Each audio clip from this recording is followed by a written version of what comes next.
What if the quiet farm boy everyone ignored became the one who taught an entire school the true meaning of respect? You won't believe how one moment changed everything. It was just after sunrise in Maplewood, Georgia, when Caleb Turner tightened the laces on his worn work boots, wiped his hands on a faded towel, and grabbed his backpack off the kitchen chair. The morning air outside was crisp, tinged with the earthy scent of dew settling on plowed fields. Behind him, the Turner farmhouse stood quiet but proud, weathered wood and all. His grandfather, Franklin Turner, had already been up for hours tending to the livestock. Caleb had joined him before dawn, like he always did, feeding the chickens, checking the irrigation lines, and brushing down the old mare named Sally. Most kids his age were probably still asleep or leisurely sipping orange juice in their spotless suburban kitchens. Caleb, however, was used to days that began in the dark and didn't end until long after the sun had gone down. He didn't complain. This was the rhythm of his life, passed down through generations of Turners who had worked the soil long before the nearby subdivisions ever existed. Farming wasn't just a job in the Turner family. It was a legacy. By the time Caleb walked into River Grove High School, the hallways were buzzing with life. Groups of students clustered near lockers, laughing and scrolling on their phones. Some wore designer jackets, carried the latest iPhones, or talked about their parents' upcoming business trips. Caleb moved through them quietly, his flannel shirt still holding the faint scent of hay, his jeans slightly dusty from the morning's chores. He didn't speak much, not because he didn't want to, but because over time he had learned that silence invited fewer questions. Questions like, "Do you actually milk cows before school?" Or, "Why do your boots smell weird?" He had heard them all. He was used to the amused glances, the whispers, and the looks that suggested he didn't belong. But Caleb never resented who he was. He carried his family's values in his posture, in the calluses on his hands, in the way he looked adults in the eye and said "yes, ma'am" and "no, sir." Still, being different in high school meant you walked alone more often than not. As he made his way to his first period history class, he passed rows of honor roll posters and trophy cases filled with debate and robotics awards. River Grove High was a school known for academic excellence, a place where success often wore khaki pants and a polished resume. Caleb respected that. He wasn't threatened by it, but he also knew he didn't quite fit into that mold. In the classroom, Ms. Eleanor Grant stood at the front with her usual commanding presence. She was tall, thin, with neatly pinned hair and a sharpness in her voice that made even the chattiest students sit up straighter. She had a reputation for being tough and expecting perfection. Caleb had never seen her smile. He took his seat near the window, as always. It was the one place he could glance out and catch a glimpse of the trees beyond the football field. It reminded him that there was more to life than GPA and college prep, that the soil, the animals, and the sky mattered too. But Miss Grant, he had noticed, never looked at him the same way she looked at the other students. With them, her tone was firm but encouraging. With him, it was colder, distant, like she was waiting for him to fail so she could confirm a belief she already held. Caleb tried not to dwell on it. He focused on the textbook, took notes, and turned in his assignments on time, even if his penmanship still bore the roughness of tired hands. What set him apart wasn't just his background. It was the quiet pride he carried. While others might try to hide where they came from, Caleb owned it. His grandfather had once told him, "People may not always see the value in what we do, but that doesn't mean it ain't there." Those words had stuck with him. Still, even with his quiet strength, some mornings were harder than others. There were days when the weight of being different pressed heavier on his shoulders. Days when he wished he didn't have to explain why he didn't have the latest gadgets or couldn't stay after school for clubs because he had fences to mend or animals to feed. But Caleb knew who he was, and he knew that strength wasn't always loud. As the bell rang and students settled into their seats, Caleb took a deep breath. Another school day had begun, another day of trying to prove that a boy who worked the fields could hold his own among future doctors, lawyers, and CEOs. He didn't need pity. He didn't want applause, he just wanted a fair chance. And though he couldn't have known it yet, this day would be the one that changed everything. Caleb Turner slid into his seat at the back of room 203 just as the second bell echoed through the halls of River Grove High. The classroom smelled faintly of whiteboard markers and old paper, a scent that might comfort some, but always made Caleb feel boxed in. He preferred the scent of open air, the crisp wind over tilled earth. Still, he sat up straight, trying not to draw attention. That wasn't hard. Most of his classmates barely noticed he was there. Ms. Eleanor Grant stood at the front of the room, arranging her notes with the precision of a surgeon. Her fitted navy blazer hugged her shoulders tightly, and her silver-framed glasses perched on the bridge of her nose. Her heels clicked against the linoleum floor as she moved between rows with a posture that dared anyone to challenge her. She didn't yell, didn't need to. Her authority came from the sharpness in her tone and the coldness in her eyes, two things that never seemed to thaw, not even for the brightest students. And certainly not for Caleb Turner. She called the class to order with just 3 words. Books. Page 90. No greeting, no warmth, just the business of history. The room fell silent except for the shuffling of papers and the creak of desk hinges. Caleb flipped to the assigned page, his fingers brushing against the rough edge of the textbook. It was a unit on the Civil War, a topic he actually found interesting. The stories of resilience, of men and women who stood for what they believed in, echoed some of what he saw in his own grandfather. But as Miss Grant began to speak, Caleb's thoughts started to drift, not because he was bored, but because fatigue tugged at the edges of his mind. He'd been up since 4:45 a.m., helping his grandfather rotate irrigation valves before the heat kicked in. His muscles still ached from stacking hay bales the evening before, and the lack of sleep throbbed behind his eyes. He blinked hard, willing himself to focus. Ms. Grant's voice sliced through the fog in his brain. Mr. Turner. His head snapped up, her eyes locked onto his like twin icicles, waiting to break. Tell us, she continued, what were the economic consequences of the Union blockade during the war? Caleb's mind scrambled. He knew he had read it last night, somewhere between dinner and feeding the dogs. But now it was gone, buried under exhaustion and nerves. His throat tightened. I think it had something to do with cotton exports, he offered, uncertain. Ms. Grant crossed her arms slowly. The silence in the room grew heavy. Is that a guess or an answer?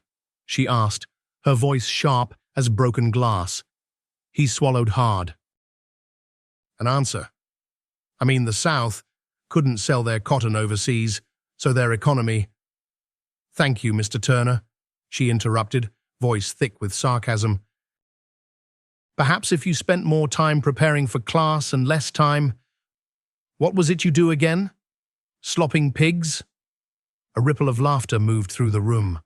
Not all the students joined in, but enough to make Caleb's face burn. He felt it rise from his neck to his ears, a deep, slow heat that made him want to disappear into his chair. Miss Grant wasn't finished. "Frankly," she said, "I find it a waste of time to coddle students who clearly aren't cut out for academic rigor. Maybe your talents are better suited in a barn than a classroom." The room went silent. Even those who had snickered earlier now stared at their desks, unsure of how to respond. The moment was no longer funny. It was uncomfortable, cruel even. Caleb sat frozen, every muscle in his body clenched. He could feel the rough edge of his calloused palms pressing against the cool metal of his desk. His chest rose and fell with shallow, controlled breaths. He wouldn't cry, not here, not in front of her. But the humiliation ran deep. It wasn't just about that one question.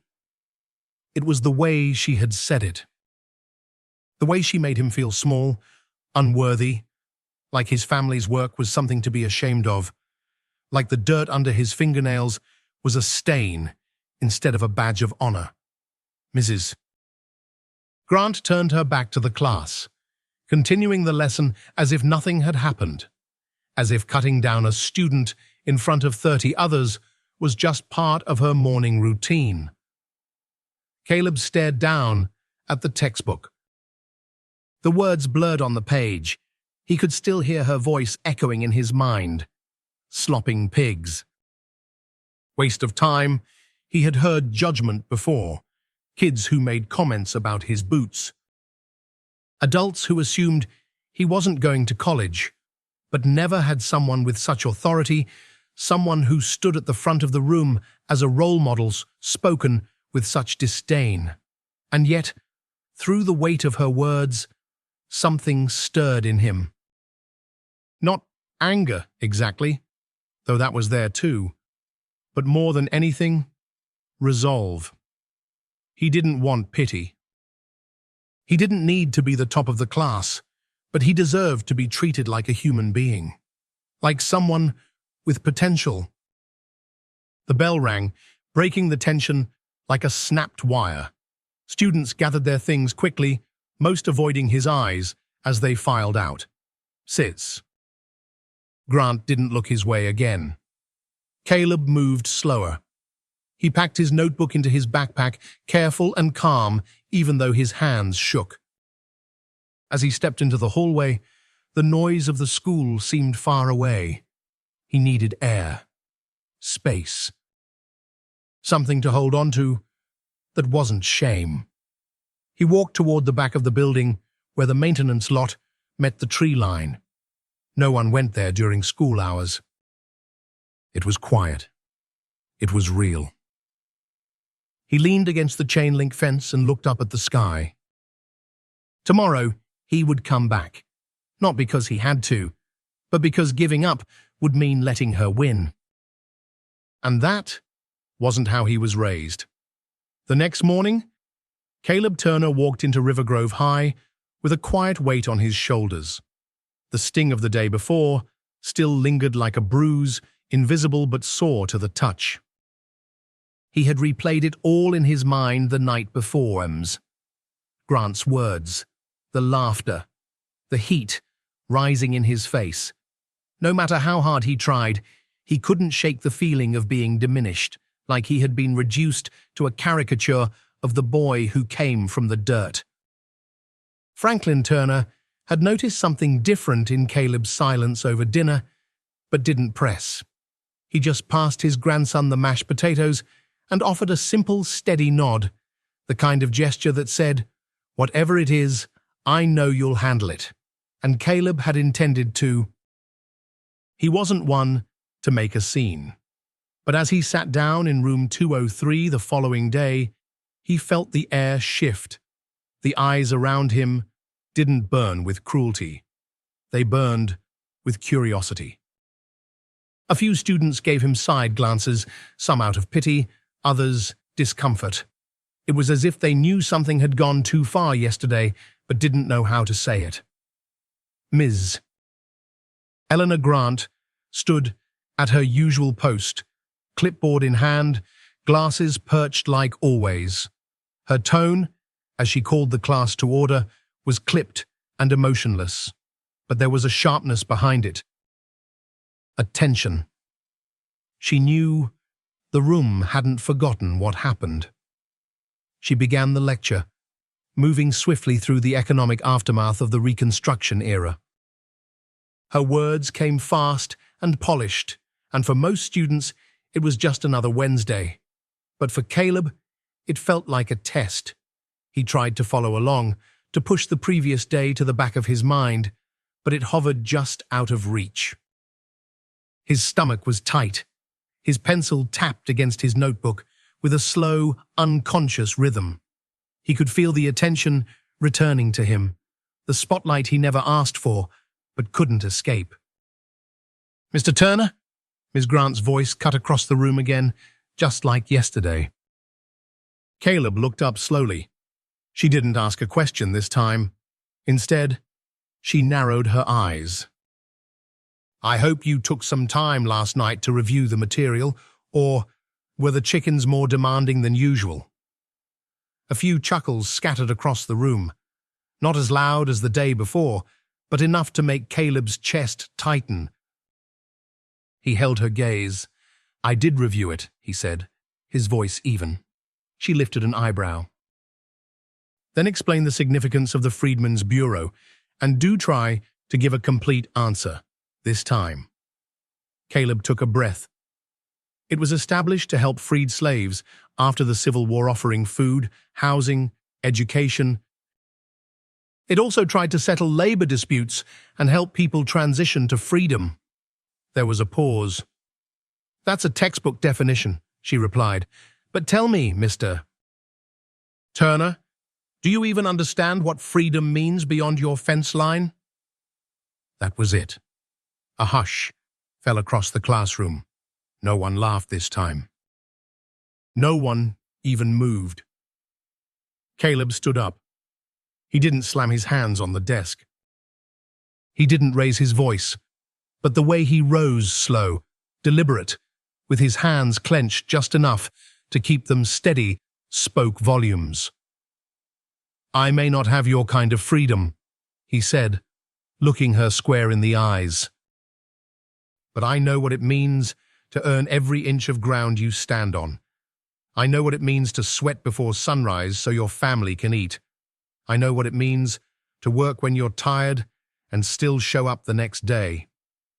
Mrs. Grant's lips parted, but no words came. "And I may not speak like the others," he continued, "but that doesn't make me less. It doesn't mean I'm not trying. And it sure doesn't mean you have the right to treat me like I'm beneath you." His voice didn't shake. It didn't crack. It carried not loud, but with a kind of quiet power that filled the room. For the first time, the other students saw Caleb not as the farm boy or the kid who smelled like hay, but as someone standing up when most would shrink away.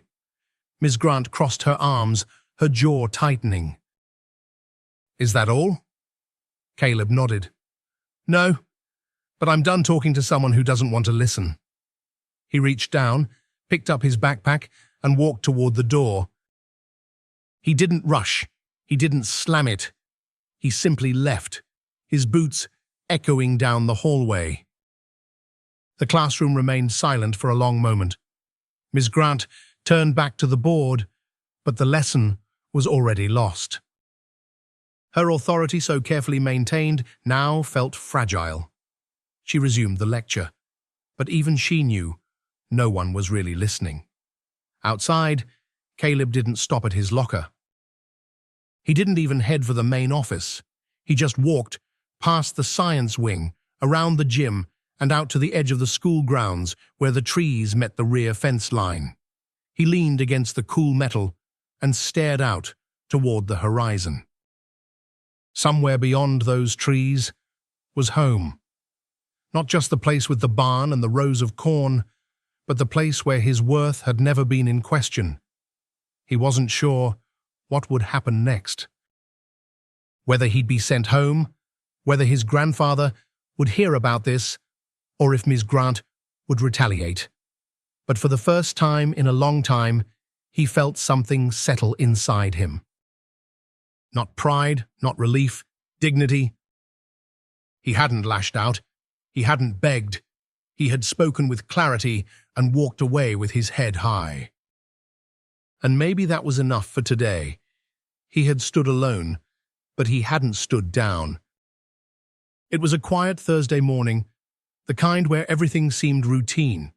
Students filtered into River Grove High School with the same sleepy expressions, clutching coffee cups, brushing hair out of their eyes, and trying to remember if they'd done their homework. The sun had just begun its slow climb over the town of Maplewood, casting golden streaks across the football field. It should have been just another school day, but not today. At first, it was a distant rumble. The kind of sound that makes people pause mid-sentence. Some thought it was thunder. Others thought maybe construction. But then the noise grew louder, steadier, unmistakable. Students looked out windows. Teachers stepped into hallways. And then they saw it. A sleek, black helicopter was descending toward the football field, wind whipping through the trees, scattering leaves and sending everyone into a stunned silence. Phones came out. Mouths fell open. Whispers turned to gasps. This wasn't part of a drill, and it certainly wasn't ordinary. When the helicopter finally touched down, its blades still spinning, the school grounds seemed to hold their breath. The door opened, and out stepped a man whose presence immediately commanded attention. Tall, broad-shouldered, dressed in a charcoal grey suit that fit like it had been stitched straight onto his frame, he moved with quiet authority. His silver hair was neatly combed back, and his boots were polished but worn, the kind that had seen real work. It was Franklin Turner. Few of the students recognized him by face, but the name carried weight. In Georgia, and even beyond, Franklin Turner was a symbol of something rare, a man who had built an agricultural empire from soil and sweat. He wasn't just a farmer. He was a force. The Turner brand stood for sustainable food, organic produce, and ethics in an industry that rarely valued them. But that morning, Franklin wasn't there as a businessman. He was there as a grandfather. Behind him, a second figure emerged from the helicopter. Caleb, still in his flannel shirt and dusty jeans, but now walking beside his grandfather with a posture that was noticeably different. Straighter, calmer. There was no shame in his steps. Just quiet confidence. The two of them crossed the field, the crowd parting instinctively. Teachers stood frozen. Students whispered with wide eyes. Some had their phones recording, unsure of what they were witnessing, but knowing they wouldn't forget it. Inside the school, Ms. Eleanor Grant was midway through a lecture on post-war politics when the classroom door opened without a knock. Every head turned. Franklin Turner stepped inside, the air shifting the moment he did.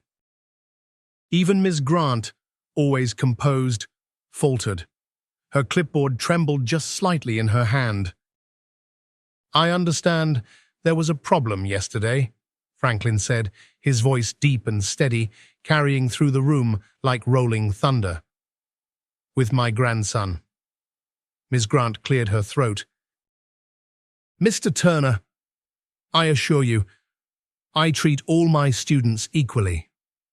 He raised an eyebrow, then reached into his coat pocket and pulled out a folded check. "Is that so?" he said slowly. "Because this school receives a great deal of funding from the Turner Foundation, the science lab you take such pride in, I built it.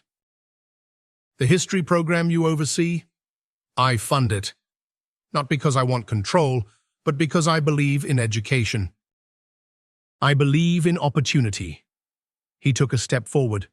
But yesterday, you looked at my grandson and decided his background made him less worthy of your respect. You mocked his family, his work, and his intelligence in front of his peers. Ms. Grant opened her mouth, but no words came out. Franklin's eyes narrowed. I raised Caleb to value dignity over appearances. To understand that waking up before the sun to feed animals or spending your weekend fixing irrigation lines is just as honorable as sitting behind a desk with a title. You looked at his boots and saw dirt. I look at those same boots and see generations of hard work, integrity, and pride. The classroom was silent. Even the students who usually stared at their phones now sat upright, eyes fixed on the man standing at the front. Caleb hadn't spoken yet. He stood beside his grandfather, face calm but unreadable. Then finally, he stepped forward. I don't want special treatment, he said. I never did. I just want to be seen, to be treated like I belong here, like my effort counts for something. His voice wasn't loud. But it didn't have to be. It carried because it came from a place of truth. Grant lowered her head slightly. Her voice, when it finally returned, was quieter than usual. I understand. I apologize, Caleb. Franklin gave a slow nod. He folded the check and tucked it back into his coat pocket. Good, he said. Because respect isn't something that's handed out based on test scores or family income. It's earned. And my grandson, he's earned it the hard way. With that, he placed a hand gently on Caleb's shoulder and turned toward the door. Caleb followed, and together they walked back through the hall as students silently stepped aside. Out on the football field, the wind from the helicopter had died down, but the stir it had caused would last much longer. That morning, the students of Rivergrove High saw something more powerful than a lecture. They saw what it meant to stand up for someone, not with anger or drama, but with principle. They saw that silence didn't always mean weakness, and that sometimes the quietest voice in the room could shift everything. And for Caleb Turner, it was the day his name, once spoken with ridicule, was now spoken with respect. The air inside Rivergrove High felt heavy long after Franklin Turner and his grandson walked through its polished hallways. Word had already spread about the helicopter, about the confrontation, about the man in the suit who wasn't there for show, but for something deeper. Something called principle. Though the conversation in Ms. Eleanor Grant's classroom had ended, the message was still echoing through lockers, across lunch tables, and down corridors where whispers traveled faster than facts. But Franklin wasn't done. Not yet. He and Caleb stopped outside the principal's office. Franklin didn't wait for permission to enter. He stepped in with the same steady confidence he had used to plow stubborn land and negotiate million-dollar agricultural contracts. The front desk secretary stood up, flustered, but Franklin simply offered a polite nod. "Tell Principal Warner I'd like a word," he said calmly. Moments later, they were ushered into a paneled office that smelled faintly of lemon cleaner and years of closed-door decisions. Principal Warner, a thin man with kind eyes but a cautious manner, rose from his chair. "Mr. Turner," he said, extending a hand, "to what do we owe the visit?" Franklin shook his hand firmly. "Respect," he said simply. Principal Warner blinked. "Pardon?" "I came here today, not just as a grandfather," Franklin said, settling into the chair opposite the desk, "but as a man who's watched this community grow, as someone who's donated money, time, and resources because I believe this school stood for more than test scores. I thought it stood for integrity, for lifting every student, not just the polished ones. Principal Warner looked down, shifting slightly in his chair. Franklin continued. Yesterday, a teacher under your watch took it upon herself to humiliate my grandson. She used his background, his family's work, as a reason to strip him of dignity in front of his peers. He didn't raise his voice, he didn't need to. Each word landed like a stone on still water, sending ripples that couldn't be ignored. Now, I don't expect every student to be treated with kid gloves. Caleb wouldn't want that, but I do expect fairness. I expect decency, and I certainly expect the people who shape our children's minds to understand the difference between discipline and disdain. There was a long pause. Then, Principal Warner spoke. I understand, and I'm deeply sorry. I wasn't aware of the full situation until this morning, but rest assured, I'll be speaking with Ms. Grant directly. Franklin nodded once. I hope you do, and I hope she remembers what education really is. It's not just delivering facts from a podium. It's seeing every student for what they are, works in progress, deserving of patience and belief. He stood up. Caleb rose with him. Your school has potential, Franklin added, pausing at the door. Don't let that potential get lost under bias and blind spots. We owe these kids better. When they stepped out into the hallway, a few students lingered nearby, pretending to check their phones or gather books, but their eyes darted toward Franklin and Caleb with something different than yesterday. It wasn't curiosity anymore. It was respect. They walked in silence for a bit until they reached the stairwell near the back of the building. Franklin leaned against the railing and looked down at Caleb. I'm proud of you, he said simply. Caleb lowered his eyes. I didn't say anything yesterday. I froze. Franklin's voice softened. That's not weakness. That's human. And even then, you walked out with your head high. You didn't stoop to anyone's level. You stood tall. That's strength. Caleb didn't answer right away. He looked out the window at the open field beyond the school, where the breeze stirred the American flag at half-mast for a soldier the town had just lost. I just want to be seen for who I am, he said quietly. You were, Franklin replied, and you will be. But first, you have to see it in yourself. Just then, the bell rang for lunch. Students began to pour from classrooms, filling the hallway with noise and movement. Some nodded at Caleb as they passed. One even gave him a small fist bump. Another offered a quiet, "Hey, man, that was brave." He didn't know how to react. He just smiled slightly and kept walking. They made their way toward the front doors, but before they could leave, the familiar sound of heels clicking on tile stopped them. Ms. Eleanor Grant. She stood at the edge of the hallway, stiff but composed, her eyes fixed on Franklin first, then Caleb. She approached with the measured steps of someone who had rehearsed her words. Mr. Turner, she said. Caleb. Franklin turned to face her. He didn't glare. He didn't smirk. He waited. I want to apologize again, Mrs.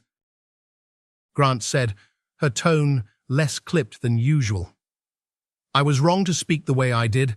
I let my assumptions cloud my judgment, and that's not the kind of educator I want to be. Caleb looked at her, searching for sincerity. I appreciate that, he said. I don't need you to like me, I just want fairness. She nodded.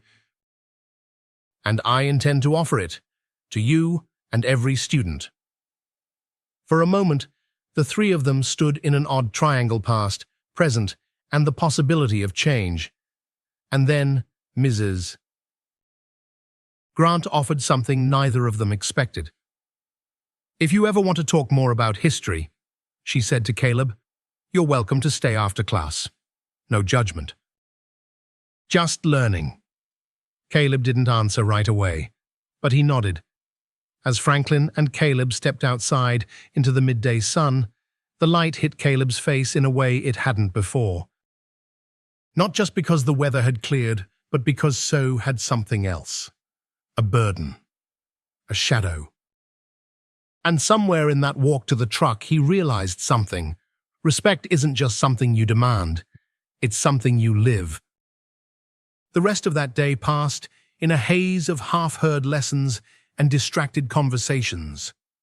The buzz surrounding Caleb Turner hadn't quieted, it had simply shifted. Whispers no longer carried the usual tone of mockery or dismissal. Now they sounded like curiosity, like interest, and maybe, for the first time, a hint of respect. Caleb wasn't sure how to feel about it. He had never wanted attention. In fact, he had spent most of his time at River Grove High trying to stay unnoticed. Being the farm kid meant people made assumptions the moment you walked into the room. They assumed you were slow, poor, simple. He had learned to live with the labels, keeping his head down and his heart guarded. But things felt different now. During lunch, a few students from his history class nodded at him. One of the boys from the football team even clapped him on the back and said, "Took guts, man." Caleb offered a small smile, not quite sure how to respond. He sat at his usual table in the corner, near the window that overlooked the old oak tree in the back lot. That tree, tall and stubborn, reminded him of home of resilience. He chewed his sandwich slowly, glancing occasionally at the groups around him. It was strange how the same people who barely noticed him yesterday now seemed unsure how to act around him. Miss Eleanor Grant, too, seemed changed. When history class resumed in the afternoon, she walked in quietly, avoided eye contact for a moment, and then looked directly at Caleb. Not with condescension, not with pity, but with something closer to honesty. "Before we begin," she said to the room, "I want to acknowledge something." Students turned toward her, curious. "Yesterday, I let my personal bias cloud my judgment. I said things to a student, Caleb Turner, that were disrespectful and uncalled for. I've apologized to him in person, but I want to say it here too, in front of everyone." Gasps rippled through the room, not because of what she said, but because it came from her. Ms. Grant didn't do public apologies. She didn't do soft. She looked back at Caleb. "You deserved better," she said plainly. Caleb felt the room grow still. His heart beat in his throat. He took a breath. Then slowly, he stood. "I appreciate the apology," he said, "but I don't want special treatment. I don't want extra credit, or a free pass, or for people to suddenly act like I'm someone new." He paused, letting his words settle. "I just want to be treated fairly, the same as anyone else, not judged by where I come from, or what I wear, or what I smell like when I've been helping my grandfather before school. I work hard, I show up, and I want that to be enough." The silence in the room deepened, not awkward, but reverent. Even the students who never paid attention leaned in, eyes wide, expressions soft. Miss Grant nodded slowly. "You're absolutely right." And just like that, she picked up her lesson plan and returned to the chalkboard. But her posture had changed. So had her tone. There was no edge to it anymore, no quiet ridicule tucked between lines of historical facts. The rest of the class went on, but nothing was quite the same. After the bell rang, a few students lingered. One of the girls, Jenna, who sat 2 rows in front of Caleb, turned to him before leaving. "That was brave," she said. "I mean, what you said. I don't think I could have done that." Caleb shrugged, half smiling. Wasn't easy. But it meant something, she added. To all of us. As she walked away, Caleb sat back down, the weight on his chest slightly lighter than before. He opened his notebook, but the words on the page weren't what caught his attention. It was the small but growing sense that maybe, just maybe, things were starting to shift. Later that day, as he walked toward the parking lot, he saw Principal Warner standing near the front doors. The principal gave him a nod as he passed. "Keep your head up, Caleb," he said. "I will, sir." Outside, the sky was starting to turn that soft peachy orange that always reminded Caleb of evenings back at the farm. The wind was gentle, the air a little cooler than it had been. It felt like the kind of day that whispered of change, not loud, not sudden, but steady. When he got home, Franklin Turner was out by the barn, brushing down one of the horses. Caleb dropped his bag on the porch and walked over. "Everything all right at school?" Franklin asked, without looking up. "Better than I expected," Caleb replied. Franklin nodded. "You looked people in the eye?" "Yeah." "You told your truth?" "I did." Another nod. Then Franklin grinned. "Then I'd say it was a good day." They finished their chores in near silence, but not the awkward kind, the peaceful kind. The kind that said everything important had already been said. That night, as Caleb sat on the porch sipping sweet tea and watching the stars peek through the dusk, he thought about what it really meant to belong. Maybe it wasn't about blending in or being praised. Maybe it was about being seen clearly and still being respected. He didn't need people to applaud him. He just needed them to understand. He wasn't looking for handouts. Just a fair shot, just like anyone else. The days that followed at River Grove High felt different, not just for Caleb Turner, but for everyone who had watched the events of that week unfold. It wasn't that Caleb suddenly became the most popular kid in school. He didn't start sitting at the front table in the cafeteria, and no one rushed to carry his books. He still wore the same flannel shirts and work boots. He still arrived with the scent of the fields lingering faintly on his clothes. But something had changed. People looked at him now, really looked.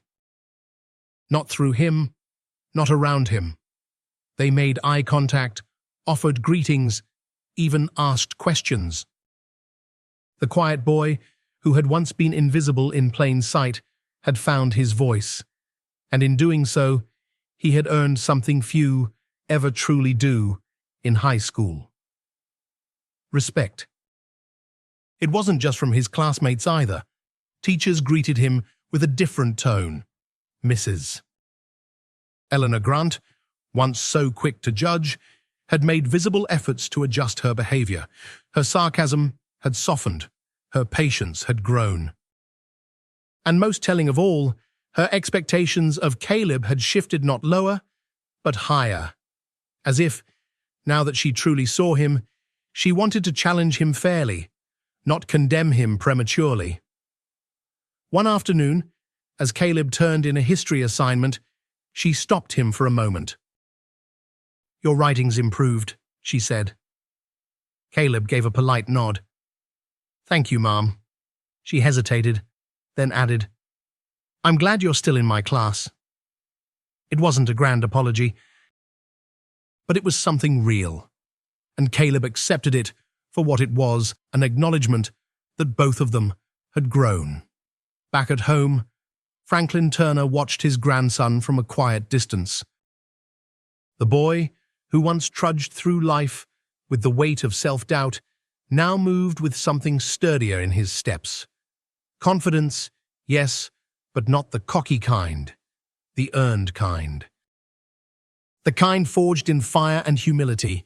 They didn't talk about it much. They didn't have to. But one evening, as they repaired a broken fence along the property line, Franklin said, without looking up.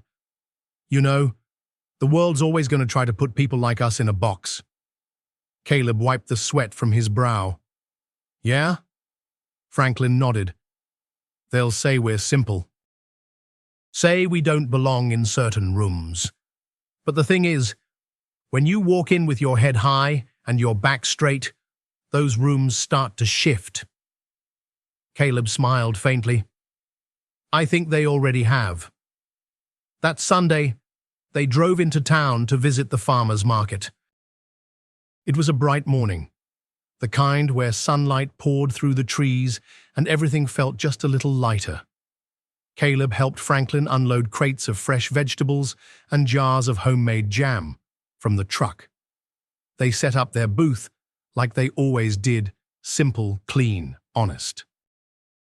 But this time, something different happened. A woman approached with 2 teenage kids. She looked familiar, one of the assistant principals, maybe. She greeted Franklin politely, then turned to Caleb. You're the boy from Rivergrove, she said. Caleb glanced up. Yes, ma'am. I just wanted to say, my son told me what happened, and I think you handled yourself with real grace. That kind of strength matters. Caleb didn't quite know what to say.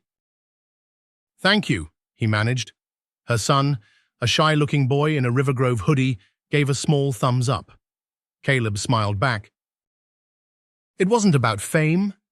It wasn't about being remembered. It was about being recognized, not for what he wore, or how he smelled, or where he came from, but for the kind of person he was. And that, Caleb realized, was everything. The following week, the school newsletter featured a short story on community leadership.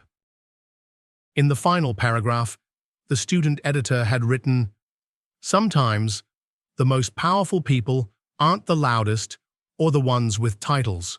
Sometimes they're the ones who carry dignity into a room where it's been missing and remind everyone what it looks like." There was no name mentioned, but everyone knew who it was about. As fall turned to winter and football games gave way to study halls and midterms, the story of Caleb Turner faded from daily conversation. But its impact remained. Students stood up a little straighter when someone was being mocked. Teachers hesitated before making offhand remarks about appearances, and Ms. Grantwell, she became known as a teacher who had changed. Maybe that was the greatest testament of all. One afternoon, after school, Caleb walked past a bulletin board where someone had posted photos of the science fair. His eyes drifted to a picture of himself and a few classmates standing beside a soil testing display. He wasn't smiling big, just a small, steady grin, but he looked content. He looked like he belonged. Later that evening, as he sat with Franklin on the porch, watching the sun sink below the horizon, Caleb leaned back in his chair. "You think people ever really stop judging?" he asked. Franklin took a slow sip of coffee. "No," he said, "but that's not the point. The point is whether you keep showing them who you are anyway." Caleb nodded. "I will." And he meant it, because dignity doesn't come from being praised.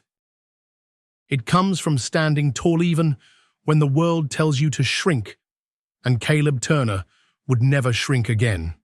Mrs. Eleanor Grant sat alone in her classroom one afternoon, long after the final bell had rung and the students had gone home. The low autumn light filtered through the tall windows, casting golden streaks across the floor and catching on the edges of dust motes drifting in the quiet. She had always stayed late. It was part of who she was, the kind of teacher who took pride in order, in standards, in performance. Her desk was lined with neat stacks of papers, color-coded folders, and a meticulously filled lesson planner. But that day, she wasn't focused on grades or schedules. She was thinking about Caleb Turner. In the past, she might have barely remembered the names of students like him by the end of the semester. The quiet ones, the ones who didn't raise their hands, didn't push for attention, didn't dress in ways that drew the eye. But now, she remembered every word he'd said. Every expression on his face when she belittled him, every reaction from the class as they watched it unfold, and it haunted her. Not out of guilt alone, but out of shame. Because for all her years of teaching, for all her training and accolades, she had failed in one of the most fundamental duties of an educator, seeing the student beyond the surface. She had looked at Caleb and made assumptions about his intelligence, his potential, his worth. And she had been wrong. Over the weeks since that moment, something inside her had started to shift.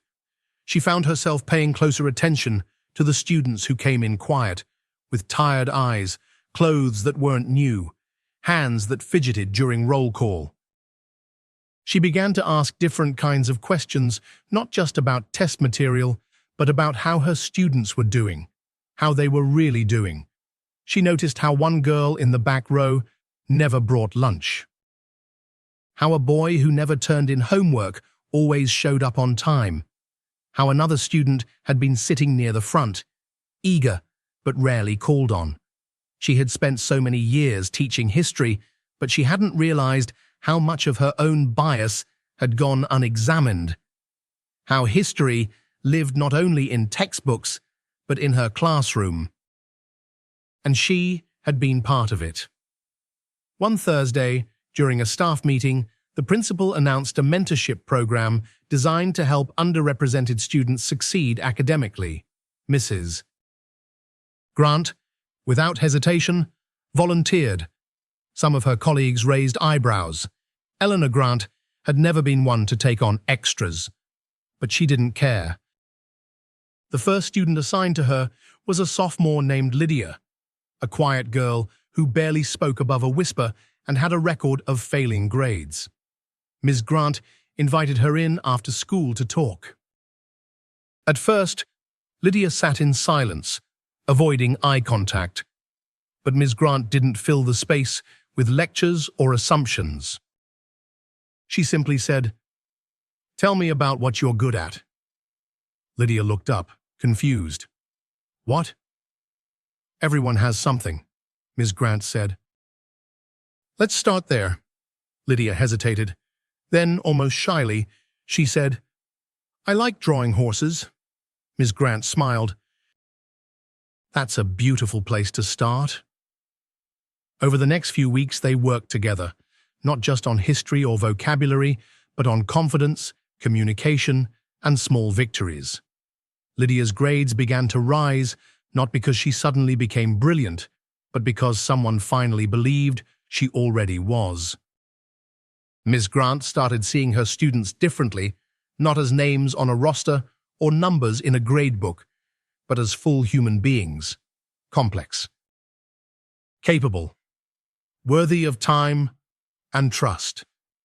And she owed that change to Caleb Turner. One day, as she passed him in the hallway, she stopped him. "Caleb," she said gently. He turned, a little surprised. "Yes, ma'am?" "I just wanted to say, I've learned a great deal from you this semester." Caleb blinked. "From me?" "Yes. You reminded me that sometimes the best lessons don't come from the teacher." He didn't know what to say. He nodded once, humbly, and offered a simple, "Thank you." As he walked away, Ms. Grant felt something lift, a layer of defensiveness, of rigid pride that she hadn't realized she'd been carrying for years. She didn't feel small, she felt free. That weekend, she attended the town's fall festival, something she usually avoided. There, under a white tent, trimmed with pumpkins and corn stalks, she saw Franklin Turner standing behind a table of produce. She hesitated before approaching. Then, with a deep breath, she stepped forward. "Mr. Turner," she said, "I'm not sure if you remember me." He looked up, and a slow smile spread across his weathered face. "I do," he said. "Miss Grant." She nodded, nerves flickering in her chest. "I just wanted to say thank you for holding me accountable." Franklin tilted his head, thoughtful. "It wasn't about punishment," he said. "It was about perspective." "I've been trying to see more clearly," she admitted. He studied her a moment, then nodded with quiet approval. "Then you're doing right by those kids." They stood for a moment, two people from different worlds who had found common ground not through confrontation, but through change. That Monday, when Ms. Grant returned to room 203, she took down the old college banners and replaced them with a new poster, a photo of a dirt road winding through farmland with the words, "The path may be humble, but the steps still matter." And from that day forward, no student at Rivergrove High ever wondered whether their background defined their worth not in her classroom, because she had learned the most powerful truth of all. Every child carries a story. And every story deserves to be heard. As the semester at Rivergrove High drew to a close, the morning frost clung longer to the windows, and the trees surrounding the football field stood bare, their leaves long since fallen. It was the kind of quiet season that made people slow down, take stock, and reflect on how far they'd come. For Caleb Turner, this reflection didn't come with a spotlight or applause. It came in quiet moments, in the way his classmates greeted him now with nods and not smirks, in how teachers looked him in the eye instead of through him, and in the way he held himself when walking down the halls. Shoulders back.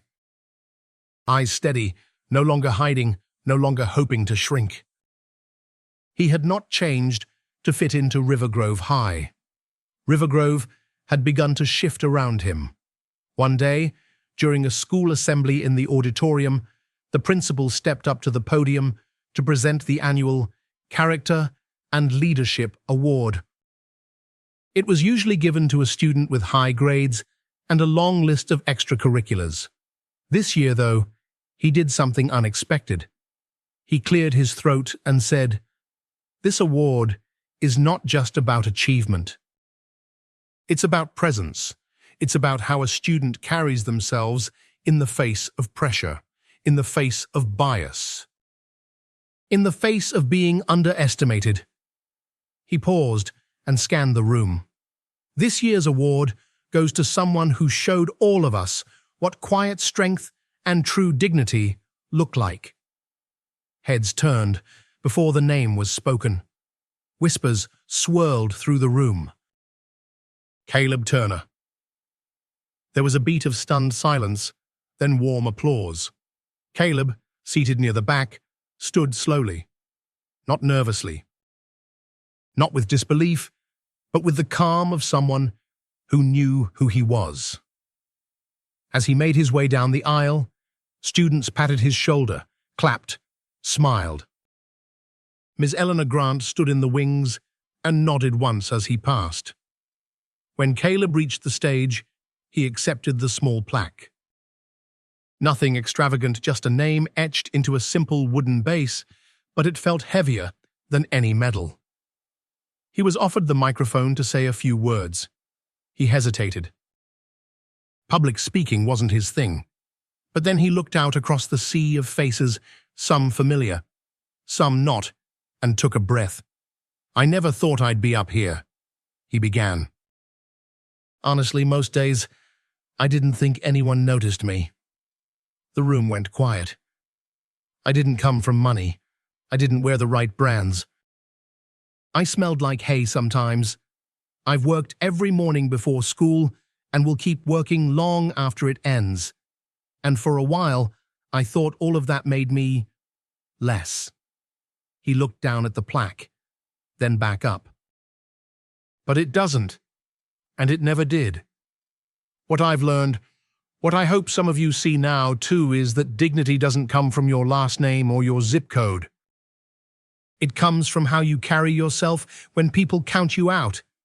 It comes from standing up when it's easier to stay quiet. It comes from showing up anyway. A hush settled over the room, deep and thoughtful. "I didn't change to fit in here," he added. "I just stopped apologizing for who I was." He handed the microphone back and walked off stage, not to roaring cheers, but to something better, sincere silence, the kind that meant people were listening, thinking. That night, back at the Turner farmhouse, Franklin had just finished stacking firewood by the porch when Caleb returned home. He handed his grandfather the plaque without saying a word. Franklin studied it for a moment, then handed it back. "I don't need that to know who you are," he said. "But I'm proud of you, just the same." They sat together under the porch light, mugs of cocoa in their hands, watching the stars prick the cold night sky. "Did I ever tell you why I never left this land?" Franklin asked. Caleb shook his head. "I had offers, big money. Developers wanted to build malls, stores. Said it was time to move on. Said the farm life was dying. But I stayed. Not just because I loved the work, but because I knew that this land, this life, teaches something the world forgets." Caleb looked over, curious. "It teaches you to plant even when you're not sure the rain will come. To get up when you're sore, to respect what's slow, and to value what can't be seen from the outside." He sipped his cocoa, then added, "The world's going to keep chasing shiny things. But men like us, we know that the real value is in roots." Caleb sat with that for a long while. He thought about Ms. Grant, about Lydia, about the girl who never brought lunch, and the boy who used to smirk but now offered nods of understanding. He thought about the way the school had grown, not changed completely, but opened just a little, and he realized something. This wasn't just his story. It was a reminder to every kid who felt out of place, to every adult who had forgotten the power of grace, to every teacher who needed to be reminded that brilliance doesn't always shout, that character isn't always loud, that dignity, true dignity, doesn't come from what the world gives you. It comes from what you hold on to when the world tries to take it away. And as the stars above Maplewood shone bright over the old Turner land, Caleb smiled. He didn't have to be anyone else. He had already become the kind of man he'd admired his whole life, quiet, honest, strong, and full of dignity. One of the most powerful lessons from Caleb Turner's story is that dignity isn't handed out based on wealth, appearance, or background. It's something we earn through how we carry ourselves, especially when the world doubts us. For older Americans, this message resonates deeply. Many have spent their lives working hard, often in quiet, unseen ways, contributing more through action than words. Caleb's journey reminds us that character is built not through privilege, but through perseverance. Whether in a classroom, a workplace, or a community, it's not our titles that define us, but how we rise when others try to push us down. His story is a call to remember the value of humility, hard work, and standing tall in the face of judgment. In a world that often rushes to judge by surface and status, we're reminded that real worth comes from within, and sometimes the quietest voices carry the most truth. For anyone who's ever felt overlooked or underestimated, Caleb's story is a quiet assurance. You matter, and your integrity speaks louder than anyone else's doubt.